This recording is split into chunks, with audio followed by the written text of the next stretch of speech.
ನಮ್ಮ ತಂದೆಯವರು ಯಾವಾಗಲೂ ಹೇಳೋರು, ಯಾರಾದರೂ ಚಾಮರಾಜನಗರ, ಗುಂಡ್ಲುಪೇಟೆ ಇತ್ತೀಚಿನ ಜಾಗಗಳಿಂದ ಬಂದಾಗ ನಮ್ಮ ಕಾಡ್ನವರು ಅಂತ ಹೇಳೋರು.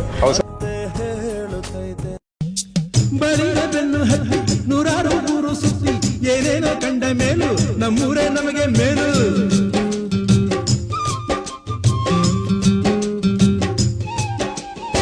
ಕೈಲಾಸ ಕಂಡ ನಮಗೆ ಕೈಲಾಸ ಯಾಕೆ ಬೇಕು, ದಾಸರ ಕಂಡ ನಮಗೆ ವೈಕುಂಠ ಯಾಕೆ ಬೇಕು. ಮುಂದಿನ ನನ್ನ